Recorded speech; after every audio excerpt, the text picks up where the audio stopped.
Kilalang matapang at palaban, kinatatakutan bilang istriktang boss sa pinapasukang kumpanya, perfectionist at magagalitin. Ganito kung ilarawan ng mga tao sa paligid niya si Cassandra. Ito ang kwentong inyong matutunghayan sa videong ito. Pero bago ang lahat, don't forget to hit the subscribe button, pati na rin ang notification bell para lagi kayong updated sa mga bago pa nating pasabog na mga video sa mga susunod na araw mga pare koy. Kung handa na kayo, umpisahan na natin in 3, 2, 1.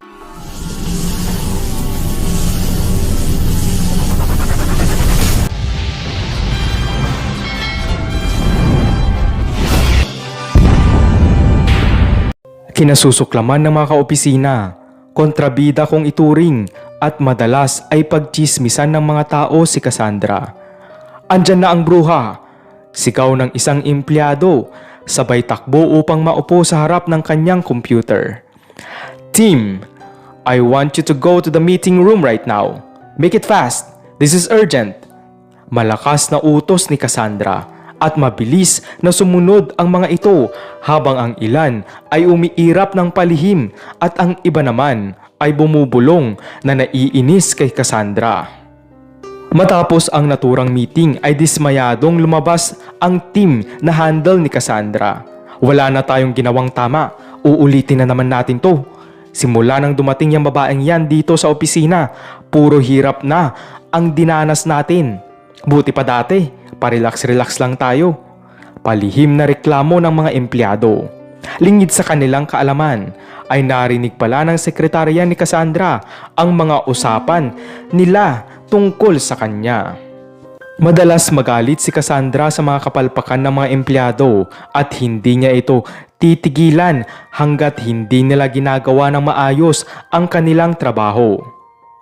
Batid ni Cassandra na tila sinasadya nilang maging palpak upang siya ay inisin at ubusin ang kanyang pasensya. Walang kamalay-malay ang mga tamad at sutil na empleyado na palihim pa lang na i-record ng sekretarya ni Cassandra ang usapan at plano nilang bisitin ang kanilang boss at ito ay kanyang ipinarinig kay Cassandra. Ayaw ng mga empleyadong ito ang pagiging istrikto ni Cassandra. Ang gusto nila ay parelax-relax lang sila at hindi pinapakialaman ni numan. Ngunit sadyang magaling talaga ang leadership skills ni Cassandra. Hindi ito nagpatinag sa mga pasaway na empleyado. Kung tutuusin ay pwede niya silang ireklamo sa management, ngunit hindi niya ito ginawa. Bagkus ay ginamit niya ang kanyang talino upang mahandle ng maayos ang sitwasyon. Sa paglipas ng ilang buwan ay naging productive ang team na handle ni Cassandra at ito ang nagbigay ng malaking revenue sa kumpanya sa mga nakaraang buwan na pananatili nito sa kanyang posisyon. Isang araw ay may empleyadong nakakita kay Cassandra na bumaba sa kotse ng CEO ng kumpanya. Bago maghiwalay ay nagbeso at nagyakapan ang mga ito. Kinuhanan ito ng video ng empleyado at naisip na maaari nilang gamitin ito laban sa boss nilang si Cassandra. Dumating ang break time at nagkumpulan naman ang mga empleyado. Guys, pagkukulat kayo sa nalaman ko, wika ni Lisa, isang intrigerang empleyado. Kaya pala malakas ang loob ng babaeng yan at akala mo kung sino kung umasta eh. Kabit pala siya nang walang iba kundi ang owner ng kumpanya. Sabay pinapanood ang nakuhanang video sa mga kasamaan sa trabaho. Nagkaroon pa ng mas matinding plano ang mga ito. Matapos ang kanilang trabaho sa opisina ay nagkasundo ang mga ito na sundan si Cassandra upang malaman ang mga sikreto nito na maaari pa nilang gamitin laban sa kanya. Nakita muli nilang sabay na sumakay sa kotse ang CEO at si Cassandra. Palihim nilang sinundan sila at laking gulat nila na sa isang 5-star hotel pumasok si Cassandra at ang CEO na magkaakbay pa at halatang masaya at sweet sa isa't isa. Guys, confirmed, kabit nga ng CEO si Cassandra. Ayan pala ang tinatagong baho ng babaeng yan. Sambit ng 3 empleyado na palihim na nag-espiya sa kinaiinisan nilang boss. Kinabukasan ay maagang nagagalit si Cassandra sa mga batugan na empleyado. My God, ngayon pa talaga. Sino ang nagtago ng USB para sa presentation ko later? Nag-CR lang saglit ang sekretary ko na wala na? Tell me, wag nyo akong subukan. Kalmado, ngunit mataray at may pagbabantang sambit ni Cassandra. Ito po ba? Nakita ko po dyan sa sahig. Baka nahulog ng sekretarya nyo kanina. Sarkastiko at pilosopong sagot ni Lisa. Sabay abot ng USB sa naghihimutok sa galit na si Cassandra. Pagkakuha ni Cassandra sa USB ay nagmadali itong umalis, sabay sabing, "Sumunod na kayo sa conference room, team. Papunta na ang client for our presentation and proposal. I want you all to be there." Nagngitian si Lisa at iba pang mga empleyado, sabay bitaw ng palihim na tawa na tila ba may ginawa na namang kabulastugan.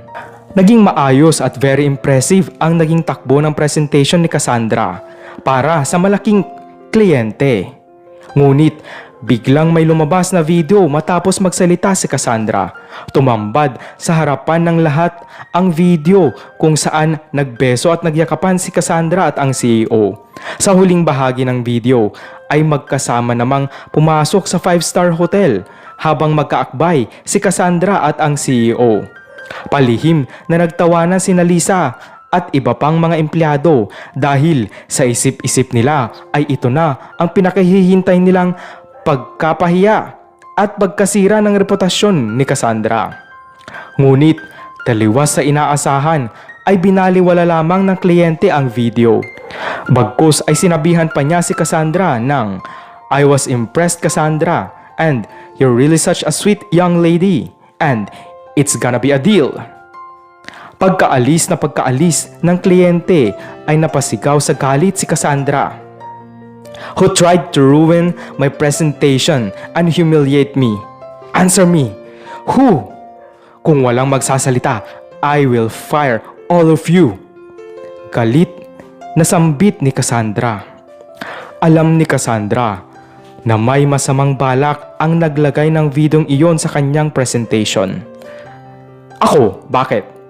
Matapang na sagot ni Lisa.